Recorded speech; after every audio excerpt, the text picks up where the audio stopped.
मोक्ष दर्शन यहाँ सनातन धर्म का एक आंदोलन है, यहाँ विवेक का दीपक है और यहाँ उस सनातन ज्ञान का पुनः जागृत करने का प्रयास है जो युगों से मानवता का मार्गदर्शन करता आया है।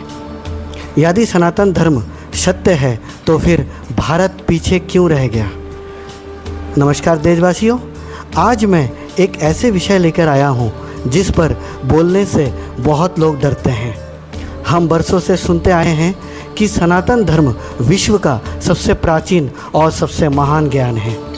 यदि यह सत्य है तो फिर एक और सत्य हमारे सामने खड़ा है। आज जिन देशों ने वेद नहीं पढ़े, उपनिषद नहीं पढ़े, गीता नहीं पढ़ी, वे विज्ञान में आगे कैसे निकल गए। और जिस भूमि ने वेदों को जन्म दिया वही भूमि आज इतने प्रश्नों से घिरी क्यों है।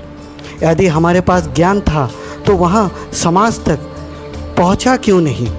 यदि हमारे पास दर्शन था तो वहाँ जीवन में उतारा क्यों नहीं। यदि हमारे पास सत्य था तो हम भ्रमों में कैसे उलझ गए। मैंने इस प्रश्नों से भागने के बजाय इनके भीतर उतरने का निर्णय लिया।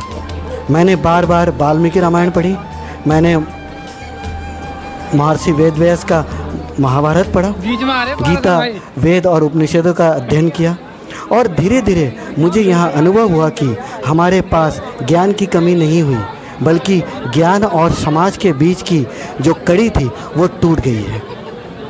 हमने मूल ग्रंथों को छोड़ दिया और उनकी जगह सुनी सुनाई बातों को सत्य मान लिया।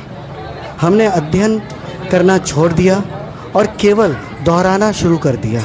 हमने विवेक छोड़ दिए और केवल विश्वास को ही धर्म समझ लिया।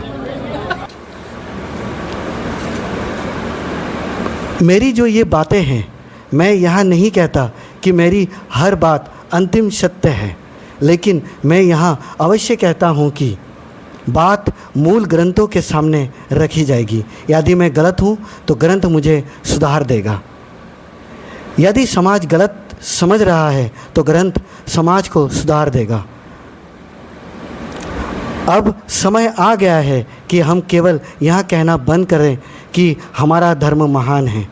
अब समय है यहाँ सिद्ध करने का कि वह महान क्यों है। केवल जयकारों से कोई सभ्यता महान नहीं बनती। महान बनती है ज्ञान से, महान बनती है